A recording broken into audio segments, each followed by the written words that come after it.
Short horror story around the infamous खूनी दरवाज़ा। खूनी दरवाज़ा की खौफनाक रात। दिल्ली में स्थित खून से लथपथ अतीत वाला दरवाज़ा, जिसे लोग खूनी दरवाज़ा के नाम से जानते हैं, अपनी खौफनाक कहानियों के लिए मशहूर है। यह दरवाज़ा कभी मुगलों के दौर की शान हुआ करता था, लेकिन आज यह खौफ और डर का प्रतीक बन चुका है। रात के करीब 11 बजे थे।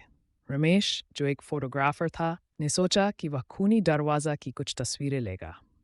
उसे किसी अजीब सी कहानियों पर यकीन नहीं था। वह दरवाजे के पास पहुंचा और अपने कैमरे से तस्वीरें लेने लगा। जैसे ही उसने पहली तस्वीर खींची, उसके कैमरे की स्क्रीन पर कुछ अजीब दिखाई दिया। उसे लगा कि यह कोई तकनीकी गड़बड़ी होगी। उसने कैमरे को बंद करके फिर से चालू किया, लेकिन इस बार उसने एक धुंधला सा चेहरा देखा जो उसकी ओर घूर रहा था। रमेश के रोंगटे खड़े हो गए। अचानक दरवाजे के पास से एक ठंडी हवा का झोंका आया और रमेश को ऐसा महसूस हुआ जैसे कोई उसके पास से गुजरा हो। उसने पीछे मुड़कर देखा, लेकिन वहां कोई नहीं था। उसके दिल की धड़कन तेज हो गई। उसे लगा कि वह किसी अदृश्य शक्ति के चंगुल में फंस गया है। रमेश ने जल्दी जल्दी तस्वीरें लेना शुरू किया और वापस जाने के लिए मुड़ा, लेकिन उसके पैर जैसे जड़ हो गए। उसने महसूस किया कि कोई उसके पीछे खड़ा है।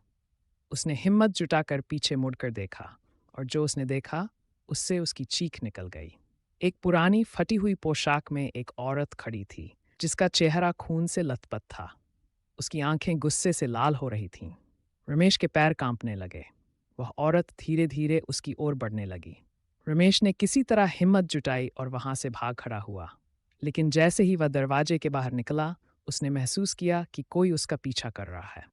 उसने पीछे मुड़कर देखा, और वह औरत वहां नहीं थी, लेकिन उसकी आत्मा की ठंडक अब भी रमेश के साथ थी।